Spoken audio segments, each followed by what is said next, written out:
নমস্কার বন্ধুরা, আজ আমরা শুনব ভগবান শ্রীকৃষ্ণের পরম ভক্ত বিল্বমঙ্গল ঠাকুরের কাহিনী।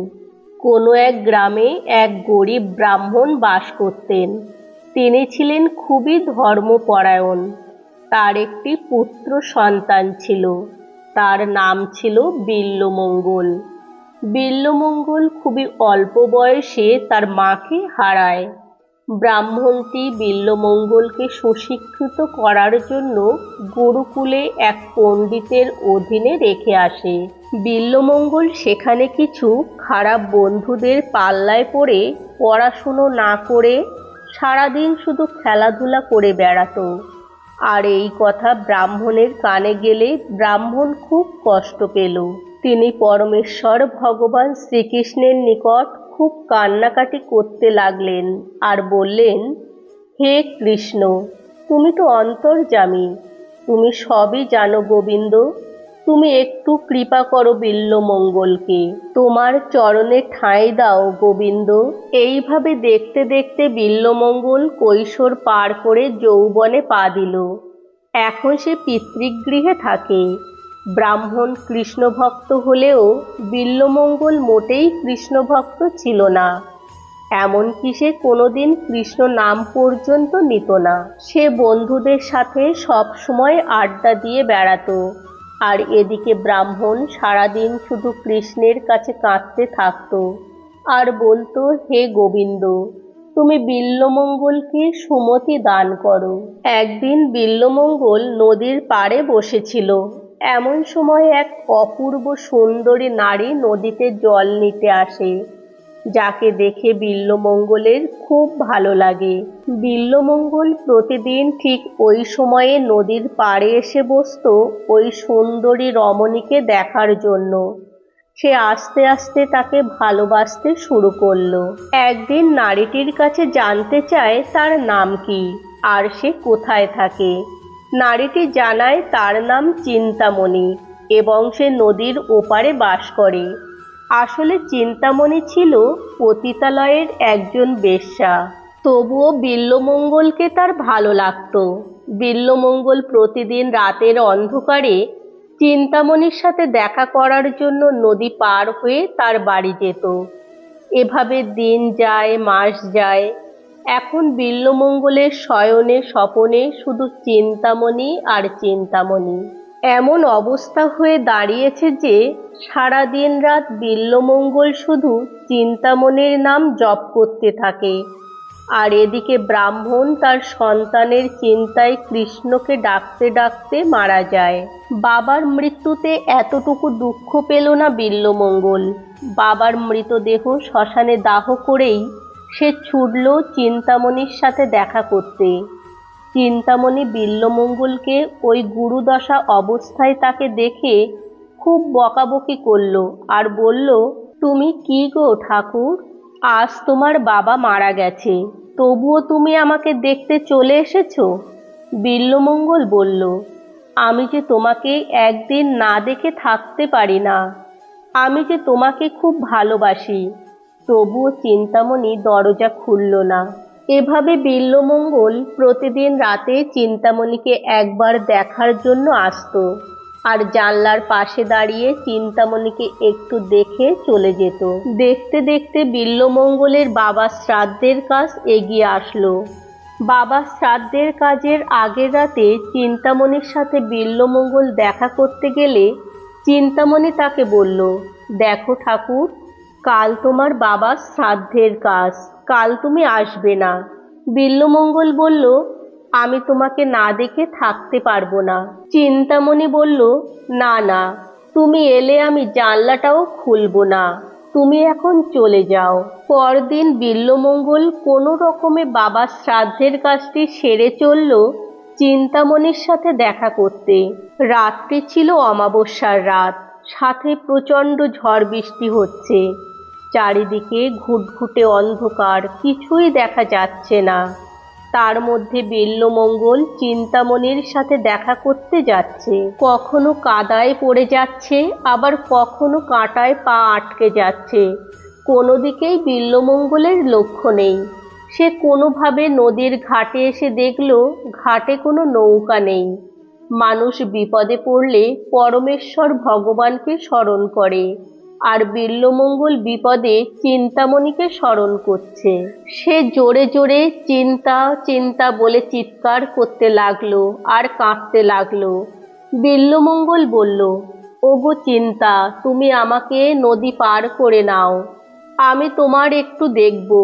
সে এই কথা বারবার বলছে আর কাঁদছে। হঠাৎ করে সে দেখতে পেল নদীতে একটি মরা কাঠ ভেসে আসছে। এই দেখে বিল্বমঙ্গল মনে মনে ভাবল, চিন্তামণি বুঝি তার জন্য এই মরা গাছটি পাঠিয়েছে। সে কোনো মতে ওই মরা গাছটি ধরে সাঁতার কেটে নদী পার হলো। চিন্তামণির বাড়ির সামনে একটা উঁচু পাঁচিল ছিল। বিল্বমঙ্গলের পক্ষে সম্ভব ছিল না পাঁচিলটি পার করে চিন্তামণির সাথে দেখা করা।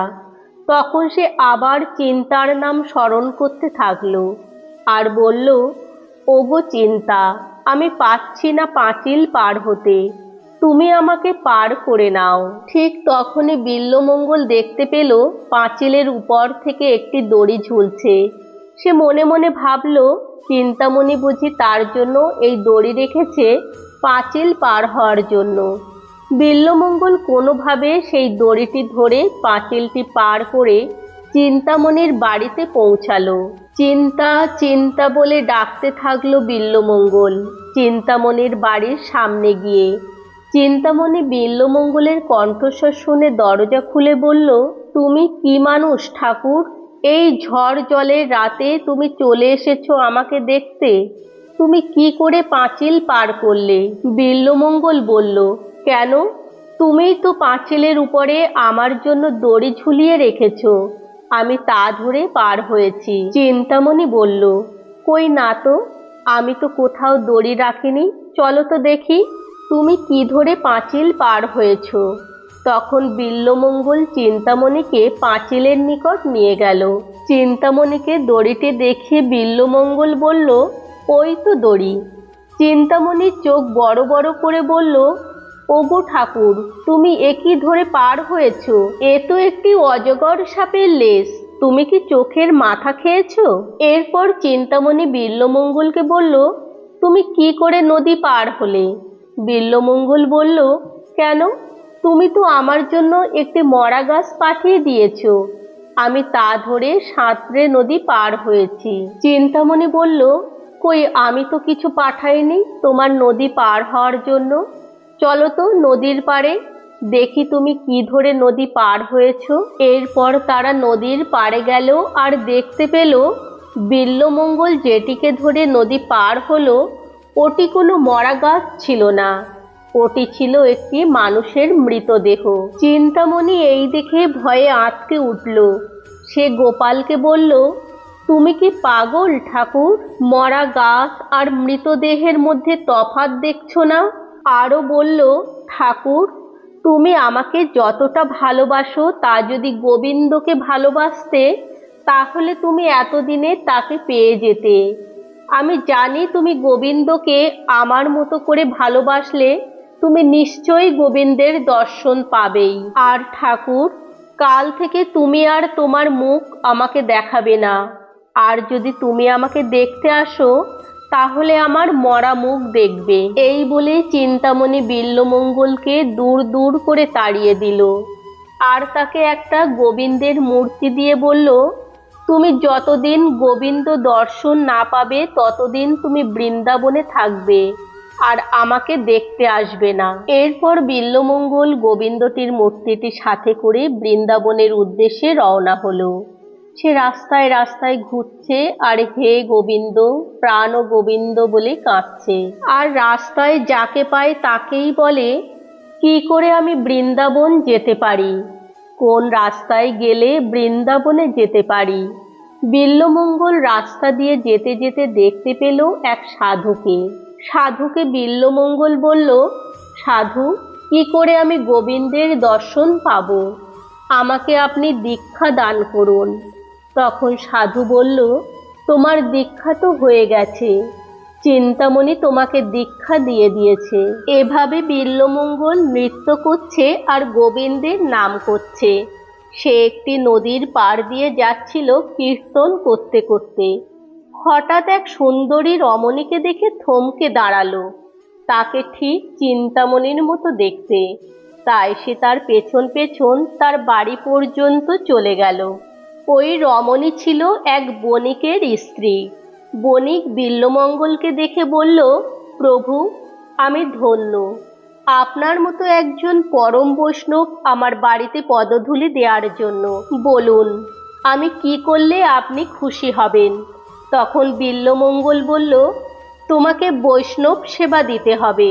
তুমি তো জানো, বৈষ্ণবকে ভোজন করালে গৃহস্থের কল্যাণ হয়। তাই আজ আমি তোমার গৃহে সেবা করব। বণিক তো মহা খুশি। সে ঘরের ভেতরে গিয়ে তার স্ত্রীকে বলল, শোনো, গৃহে বৈষ্ণব এসেছে, তার জন্য সেবার ব্যবস্থা করো।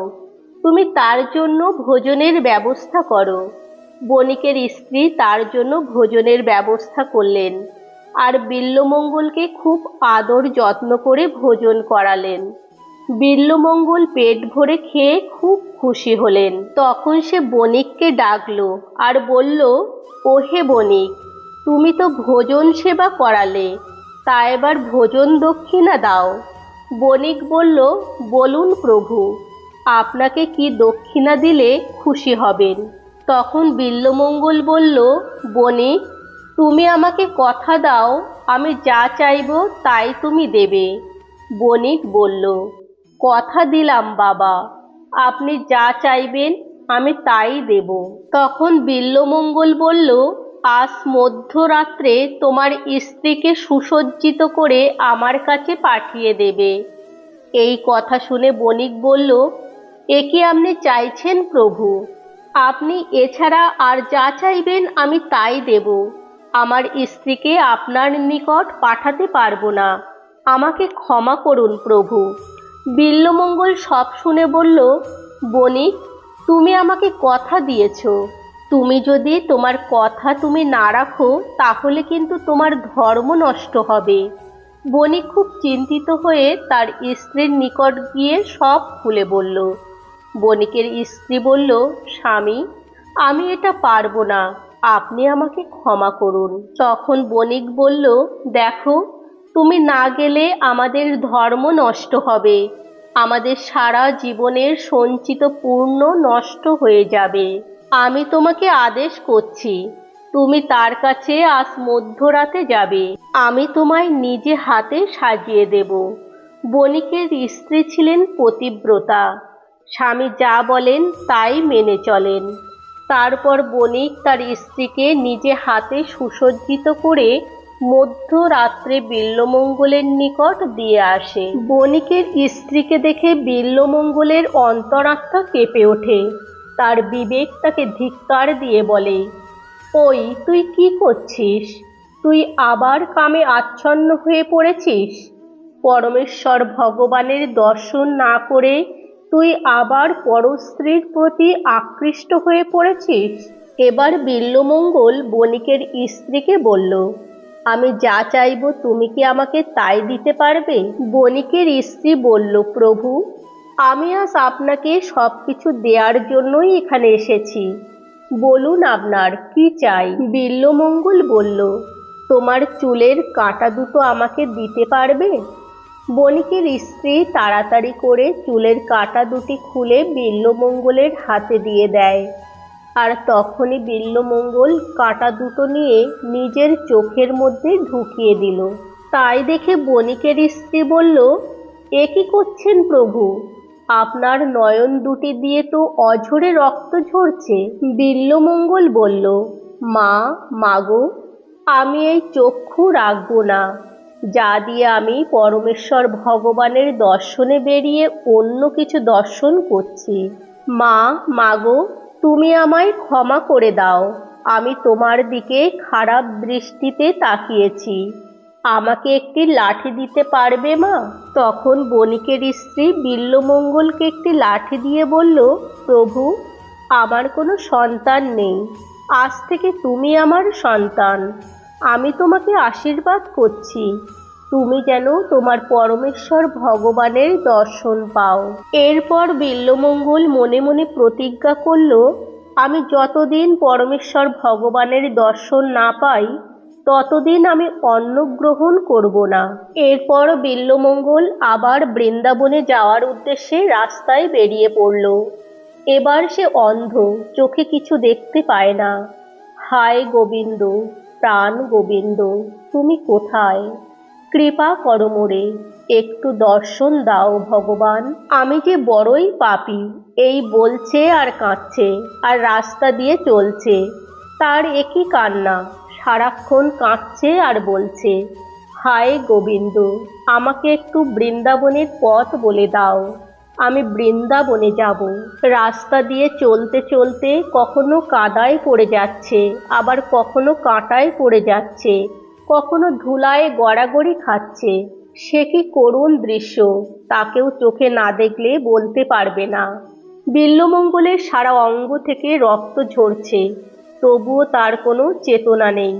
সে শুধু গোবিন্দ গোবিন্দ বলছে আর কাঁদছে। ভক্তের এত কষ্ট ভগবান সহ্য করতে না পেরে এক ছোট্ট দইওয়ালা বালকের রূপ ধারণ করে তার কাছে এলো। বিল্বমঙ্গল তাকে জড়িয়ে ধরে বলল, বাবা, আমাকে একটু বৃন্দাবনে যাওয়ার পথ বলে দাও, আমি কোন পথে গেলে বৃন্দাবনে যেতে পারবো। তখন বালকরূপী পরমেশ্বর ভগবান বলল, তোমায় দেখে তো ক্ষুধার্ত মনে হচ্ছে, তুমি আগে একটু দধি খাও, তার জন্য তোমায় কোনো পয়সা দিতে হবে না। তখন বিল্বমঙ্গল বলল, না গো বাবা, আমি প্রতিজ্ঞা করেছি যতদিন পরমেশ্বর ভগবান আমাকে নিজে হস্তে না খাইয়ে দেবে ততদিন আমি কিছু গ্রহণ করব না। তুমি আমাকে এ অনুরোধ করো না, আমি রাখতে পারবো না। তুমি শুধু আমাকে বৃন্দাবনে নিয়ে চলো, আমি বৃন্দাবনে যাব আর পরমেশ্বর ভগবানকে দর্শন করব। বালকরূপী ভগবান বললেন, আগে তুমি আমাকে ছাড়ো, তুমি আমাকে ধরবে না, পরে যদি তুমি আমায় না ছাড়ো তাই আমি আগে আগে যাব, আর তুমি আমার নূপুরের শব্দ অনুসরণ করে পিছে পিছে আসবে। বিল্বমঙ্গল বলল, ঠিক আছে বাবা, তাই হবে, আমি তোমার পিছে পিছে যাব। এইভাবে বালকরূপী পরমেশ্বর ভগবান বিল্বমঙ্গলকে নিয়ে বৃন্দাবনে গেল। বৃন্দাবনে বালক বিল্বমঙ্গলকে এক গাছতলায় বসিয়ে দিয়ে বললেন, তুমি এখানে বসে ভগবানকে ডাকতে থাকো, আমি আবার আসব। এই বলে বালকটি সেখান থেকে চলে গেল। আর বিল্বমঙ্গল ওখানেই বসে পরমেশ্বর ভগবানকে ডাকছে আর অঝোর ধারায় কাঁদছে। তার কান্না দেখে বনে পশু পাখি পর্যন্ত দাঁড়িয়ে পড়েছে, আশেপাশের সব কিছু স্তব্ধ হয়ে পড়েছে। বিল্বমঙ্গল এক মনে পরমেশ্বর ভগবানকে ডাকছে।